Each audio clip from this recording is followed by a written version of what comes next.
O Evangelho, como me foi revelado por Maria Valtorta, capítulo 421. O endemoniado curado, os fariseus e a blasfêmia contra o Espírito Santo. Valtorta descreve a visão do dia 22 de abril de 1946. Tendo passado a Semana Santa e, consequentemente, a penitência do não ver, retorna esta manhã a visão espiritual do Evangelho. E toda minha ânsia fica esquecida com esta alegria que sempre se anuncia com uma indescritível sensação de um júbilo sobre-humano. E eis que estou vendo Jesus que ainda vai caminhando ao longo dos pequenos bosques que margeiam o rio. Ele se detém e ordena uma parada nestas horas quentes demais para se poder caminhar. Porque se é verdade que o denso entrelaçamento dos ramos forma um abrigo contra o sol, ele mesmo produz também uma espécie de capa que serve de obstáculo para o livre perpassar da brisa, que mal se percebe, e por isso o ar de baixo é quente, parado e com uma umidade que transpira do solo de perto do rio, uma umidade que não é propriamente um reconstituinte, mas um tormento pegajoso que se mistura ao pó, ao desconfortável suor que escorre sobre os corpos, aumentando-o. Vamos ficar aqui até a tarde. Depois desceremos pelo ureal da beira do rio, que está branquecento e visível até com a luz das estrelas, e por ali continuaremos a andar pela noite adentro. Agora vamos tomar algum alimento e repouso. Ah, mas antes do alimento eu vou abastecer-me de água. Ela deverá estar morna, como um chá para a tosse. Mas servirá para lavar-me do suor. Quem quer vir comigo? Pergunta Pedro. Todos vão com ele, todos, até Jesus, e como todos os outros está suando e com a veste pesada pela poeira e o suor. Cada um deles apanha na sacola uma veste limpa e descem para o rio. Sobre as ervas, como sinal da parada deles, só ficam as 13 sacolas e os frasquinhos com água, vigiados pelas árvores anosas e pelo grande número de passarinhos que estão olhando, curiosos, com seus olhinhos de azeviche, para os 13 saquinhos multicores, cheios espalhados sobre as ervas. As vozes dos banhistas vão se perdendo em meio do sussurro do rio. Somente de vez em quando alguma risada das mais jovens ressoa, como se fosse uma nota alta por entre os acordes graves e monótonos do rio. Mas o silêncio é logo quebrado pelo tropel de uns passos. Algumas cabeças vão aparecendo por entre uns ramos, olham de soslaio e dizem com a expressão de quem está contente: Eles estão aqui, estão parados. Vamos dizer uns aos outros. Isso aos outros. E desaparece afastando-se para o outro lado das moitas. Enquanto isso, já tendo refrescado, mas com os cabelos ainda úmidos por terem sido mal enxugados, descalços e com as sandálias lavadas, que vão pingando água, penduradas por uns cordãozinhos, com as vestes limpas já vestidas, tendo posto as outras talvez sobre os caniços, depois de terem sido bem lavadas nas águas azuis do Jordão, voltam os apóstolos com o mestre, evidentemente já bem dispostos, depois de um bom e longo banho. Não sabendo que foram descobertos, eles se assentam, depois de Jesus ter oferecido e distribuído o alimento. E depois do alimento, cheios de sono, se estenderam por ali e dormiriam. Mas eis que chega um homem, e depois do primeiro, um segundo e o terceiro. Que quereis? Pergunta o Tiago de Zebedeu, que os vê chegar e parar perto de um matagal, na incerteza entre ir para a frente ou parar ali. Os outros, inclusive Jesus, viram-se para verem com quem é que com Tiago está falando. São aqueles do povoado, eles vieram atrás de nós. Diz, sem entusiasmo, Tomé, que estava preparando-se para dormir um pouco. Então os interrogados respondem um pouco temerosos ao verem a evidente repugnância dos apóstolos em recebê-los. Nós queríamos falar com o mestre, dizer que não é verdade, Samuel. E ficam nisso sem terem coragem de dizer mais nada. Mas Jesus com benignidade os encoraja. Dizei, dizei, tendes outros doentes? E vai se levantando para ir ao encontro deles. Mestre, tu estás cansado e até mais do que nós, descansa um pouco, e eles que esperem, dizem alguns apóstolos. Há aqui criaturas que me desejam, por isso eles também não têm repouso nem paz em seu coração. E o cansaço no coração é mais do que nos membros. Deixai que os ouça. Ora, muito bem, ó Deus, o nosso descanso. Respondem os apóstolos embrutecidos pelo cansaço e pelo calor, a ponto de censurar até na presença de estranhos o seu mestre, e chegam a dizer: E quando por falta de prudência fizeres que fiquemos todos doentes, tarde demais compreenderás que te éramos necessários. Jesus olha para eles com piedade, não se vê outra coisa em seus doces e cansados olhos, mas ele responde: Não, meus amigos, eu não pretendo que vós me imiteis. Olhai, vós ficais aqui repousando. Eu vou afastar-me com eles, com estes. Vou ouvi-los e depois venho repousar entre vós. Tão doce foi esta resposta a ponto de conseguir mais do que uma censura. O bom coração, o afeto dos doces desperta e toma uma posição vantajosa. Agora não, Senhor. Fica onde estás e fala a eles. Nós iremos virar as nossas roupas para fazê-las enxugar do outro lado. Assim venceremos o sono e depois viremos a repousaremos todos juntos. E os que estão com mais sono vão para a beira do rio. Só ficam Mateus, João e Bartolomeu. Pouco a pouco, os 3 moradores, que já se tornaram mais de 10, vão sempre aumentando. E então, vinde para a frente e falai sem temor. Mestre, quando tu saíste, os fariseus ficaram ainda mais violentos. Eles atacaram um homem que por ti foi libertado do demônio, e se ele não ficar doido, será um novo milagre.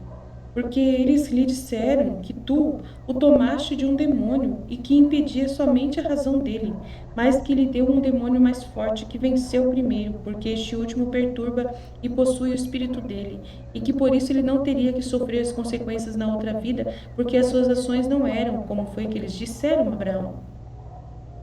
Eles disseram, ó, um nome esquisito, afinal, queria dizer que daquelas ações Deus não lhe teria que pedir contas, porque foram praticadas sem liberdade da mente, ao passo que ele agora, adorando por imposição ao demônio, do demônio que ele tem no coração e aí colocado por ti. Ó, perdoa-nos se nós te dizemos, colocado por ti, príncipe dos demônios, adorando a ti, já não mais com a mente de um louco, mas agora age como um sacrílego e maldito, e serás condenado, e que ele será condenado. Por isso o pobre infeliz tem saudade do seu estado de antes e pragueja contra ti, mais louco do que antes. E a mãe dele fica desesperada por causa do filho que perde a esperança de salvar-se. E toda a alegria se transformou em aflição. Nós, para termos paz, é que viemos procurar, te viemos procurar, e certamente foi o anjo do Senhor que nos guiou para te achar. Senhor, nós cremos que tu és o Messias e cremos que o Messias tem em si o Espírito de Deus. Por isso, é a verdade e a sabedoria, e te pedimos que nos dê paz e explicação sobre isso. Vós estáis na justiça e na caridade, sede benditos. Mas onde está o infeliz? Ele nos acompanha com a mãe que vem chorando em seu desespero, estás vendo? Todo o povoado, menos eles, os cruéis fariseus, vem vindo desta vez sem preocupar-se com as ameaças deles, pois eles ameaçaram punir-nos pela fé em ti, pela nossa fé em ti. Mas Deus nos protegerá. Deus nos protegerá com certeza. Levai-me ao infeliz. Não, nós o traremos a ti, espera. E em grande número lá se vão eles, rumo ao grupo mais numeroso que vem chegando e gesticulando, enquanto 2 coros gritados sobressaem acima do barulho da multidão. Os outros, os que ficaram, são já muitos, e quando a estes se unem os que vinham, tendo em seu meio o endemoniado, o curado, e sua mãe.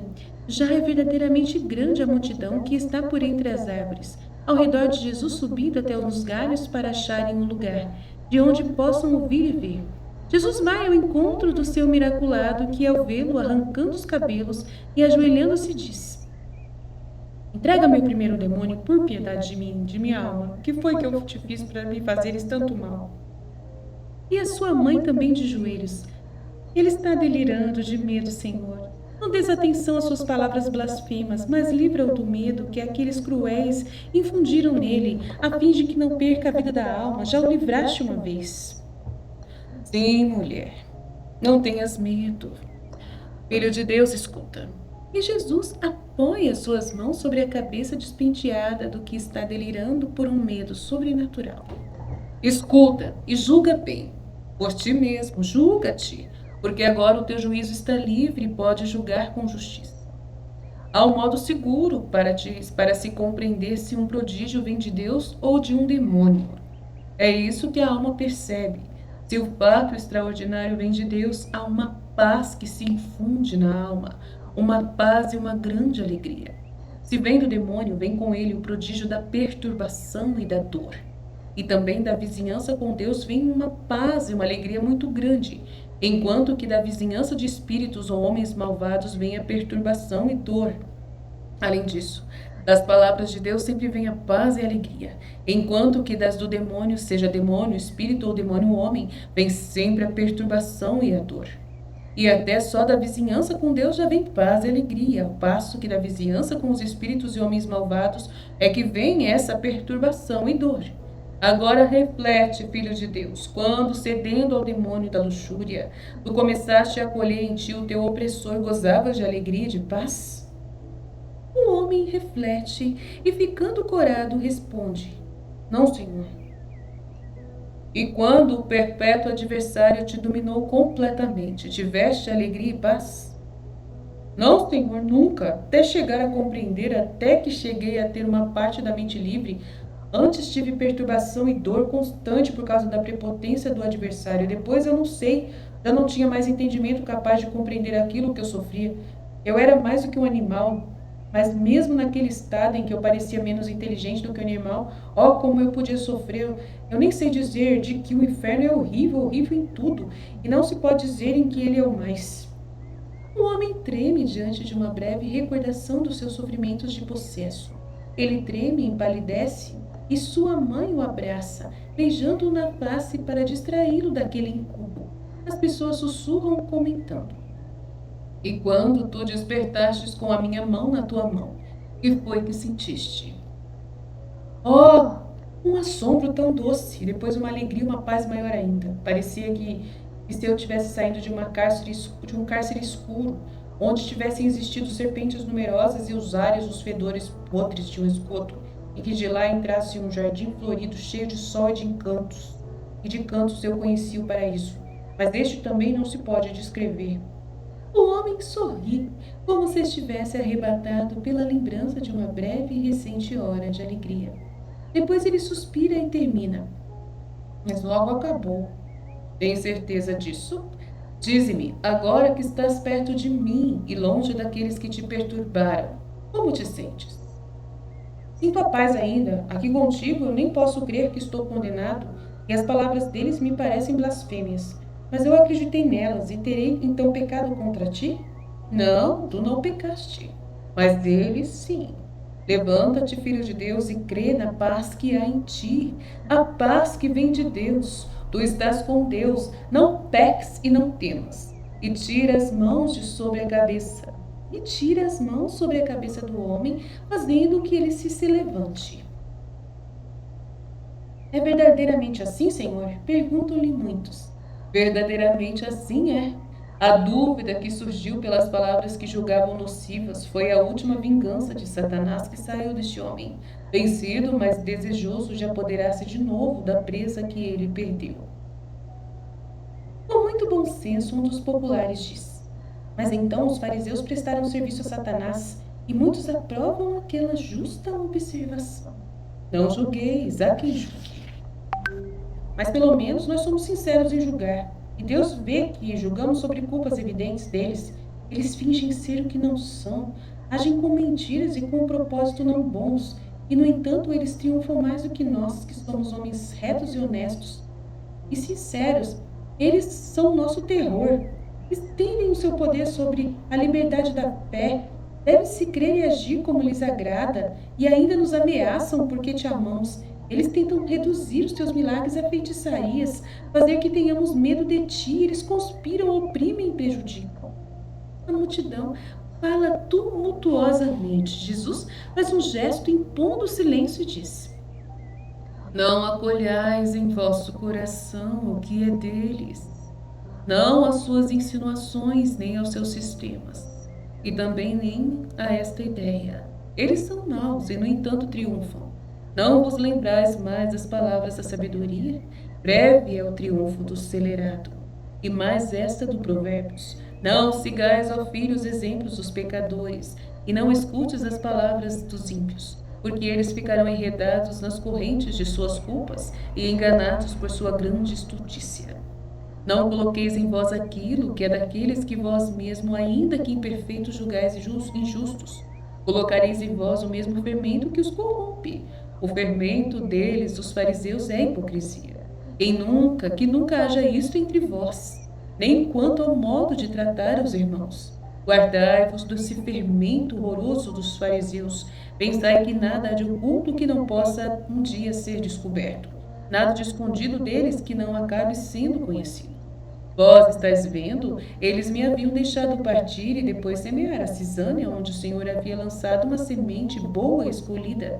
Eles pensavam ter agido de modo sutil e vitorioso. E teria bastado que vós não me tivesses vindo e encontrado a mim, que eu tivesse atravessado o rio sem deixar nenhum rastro sobre as águas, pois elas voltam ao seu lugar, depois de terem sido abertas pela proa, a fim de que o mal que eles fizeram, querendo dar a impressão de estarem fazendo bem, assim triunfasse. Mas bem depressa é descoberto o jogo, Deus os salvou. Salvou vocês, e a obra má deles foi desfeita. E assim é com todas as ações do homem. Mas não fique enganado, pois Deus é Deus que tudo conhece e tudo provê. Tudo o que é dito no escuro acaba sendo revelado pela luz. E o que é tramado em segredo dentro de um quarto pode ser revelado, como se tivesse sido executado numa praça, e até mesmo o que está no coração mau de um homem. Porque qualquer homem pode ter o seu delator, e porque todos os homens são vistos por Deus, o qual pode intervir para desmascarar os culpados quando assim ele precisa e deseja. Por isso é preciso agir sempre com honestidade na vida de vocês, para se viver em paz, em consciência. E quem vive assim nunca tenha medo. Nunca tenha medo desta vida e nem das pessoas e nem na outra vida. Não, meus amigos. Eu vos digo, quem age sempre com justiça não tem nunca o que temer. Não tenhas medo daqueles que matam, sim, daqueles que podem matar apenas o corpo, mas que depois disso nada mais podem fazer. Eu vos direi de quem deveis ter medo. Tenham medo daqueles que depois de vos terem feito morrer, ainda podem mandar-vos para o inferno, isto é, que é os vícios, os maus companheiros do homem, os falsos, e todos aqueles que insinuam o pecado e chamam para pecar. Ou põe a dúvida em vossos corações, aqueles que procuram corromper mais a alma do que o corpo e levar-vos ao afastamento de Deus e a pensamentos de falta de esperança na divina misericórdia. Nunca pense que Deus vos condene por quando alguém lhes disser isso. Disso deveis ter medo. Eu vou repito, porque senão estareis mortos para sempre. Aquele que coloca dúvida na misericórdia de Deus, aquele que acha que o pecado é maior do que Deus. Cuidado, mas afinal, eu vos repito, porque senão estareis mortos para sempre, se acreditardes nestes. Mas afinal, pela vossa existência, não temais. O vosso Pai não perde de vista nem mesmo um desses pequenos passarinhos, que fazem os seus ninhos por entre as ramagens das árvores. Nenhum só deles cai na rede sem que o Criador o saiba, e no entanto é bem pequeno o valor material dele. 5 pardais por 2 asas, e nulo é o seu valor espiritual. E não obstante isso, Deus cuida sempre deles. Como então não terá ele cuidado de vós, da vossa vida, do vosso bem? Até os cabelos de vossa cabeça são conhecidos por Deus, e nenhuma injustiça que for praticada contra seus filhos ficará sem ser vista e julgada. Pois vós sois os seus filhos, isto é, muito mais do que os pardais, que fazem os seus ninhos por debaixo dos telhados ou por entre as folhagens. E permanecer como filhos, enquanto não renunciais a sê-lo por vossa livre vontade. E renuncia-se a essa filiação quando se renega a Deus e a palavra do verbo que Deus manda ao meio dos homens para levar os homens a Deus. Então, quando alguém não me quer reconhecer diante dos homens, porque teme algum prejuízo por causa desse reconhecimento, nesse caso também Deus não o reconhecerá por seu filho. E o Filho de Deus e do homem não o reconhecerá diante dos anjos de Deus. E quem tiver falado mal contra o Filho do homem, ainda será perdoado. porque eu falarei em favor do seu perdão junto ao Pai. Mas quem tiver blasfemado contra o Espírito Santo, esse não será perdoado. Por que é assim? Porque nem todos podem conhecer a extensão do amor e da misericórdia e a perfeita infinidade de ver a Deus em uma carne semelhante a toda a carne humana. Os gentios, os pagãos, não podem crer nisto pela fé, porque a religião deles não é amor. Também entre nós o respeito por medo que Israel tem para com Javé pode impedir que se creia que Deus se tenha feito homem e o mais humilde dos homens. É uma culpa não crer em mim. Quando, porém, ela se apoia em um sucessivo temor de Deus, ainda ela é perdoada. Mas perdoado não pode ser quem não se rende à verdade, que transluz dos meus atos, e diz que o Espírito do amor não foi capaz de manter a palavra dada, mandando o Salvador no tempo estabelecido, o Salvador precedido e acompanhado por sinais que foram preditos. Esses tais que agora me perseguem, os fariseus, os sumos sacerdotes, doutores da lei e todos os judeus, conhecem eles os profetas. As profecias estão cheias de mim. Eles conhecem as profecias, conhecem o que eu faço. A verdade está evidente em mim, mas eles a negam pela vontade de negar. Sistematicamente, eles negam que eu seja não só o filho do homem, mas o filho de Deus predito pelos profetas, o nascido de uma virgem, não por vontade do homem, mas do amor eterno, do eterno Espírito que me anunciou, para que os homens não pudessem conhecer. Eles, para poderem dizer que a escuridão da espera do Cristo ainda existe, obstinam-se em conservar fechados os olhos para não verem a luz que está no mundo, e por isso renegam o Espírito Santo, a sua verdade, sua luz. E para esses haverá um juízo mais severo do que para aqueles que não sabem. E o dizerem que eu sou Satanás não lhes serão perdoado, e nem aqueles que falarem que os meus também são Satanás. Porque o Espírito, por meio de mim e dos meus, faz obras divinas e não satânicas, e levar os outros ao desespero, ao pecado, à dúvida, porque o amor os levou à paz, não lhes será perdoado. Porque todas essas são ofensas ao Espírito Santo. E este Espírito Santo que é amor e dá amor e pede amor e que espera o meu holocausto de amor para derramar-se em um amor cheio de sabedoria e de luz nos corações dos meus fiéis. E quando isso tiver acontecido e ainda vos perseguirem, acusando-vos diante dos magistrados e dos príncipes das sinagogas e nos tribunais, não vos preocupeis, pensando no modo de que havereis de justificar-vos. O vosso próprio Espírito vos dirá o que devereis responder para servirdes a verdade e conquistardes a vida, assim como o Verbo vos está dando tudo o que é preciso para poderdes entrar no reino da vida eterna. Ide em paz, na minha paz, naquela paz que é de Deus e que de Deus emana, para saciar com ela seus filhos. Ide, não temais, eu não vim para enganar-vos, mas para instruir-vos, não para perder-vos, mas para redimir-vos, felizes daqueles que souberem crer nas minhas palavras. E do homem, 2 vezes salvo, ser forte, lembra-te da minha paz, para dizeres aos tentadores: não tentais seduzir-me, a minha fé é que ele é o Cristo. Vai, ó mulher, vai com ele ficar em paz, adeus. Voltai para as vossas casas e deixai o filho do homem seu humilde repouso sobre as ervas, antes de retomar o caminho de perseguido à procura de outros para salvar, até que chegue o fim. A minha paz esteja convosco. Ele os abençoa e volta para o lugar onde comeram, e os apóstolos com ele. E depois que a multidão se dispersou, eles se estendem, põem suas cabeças sobre as sacolas e logo pegam no sono, apesar do calor cansativo da tarde e do silêncio pesado destas horas tórridas. E assim termina a visão dessa catequese incrível de Jesus. Amém.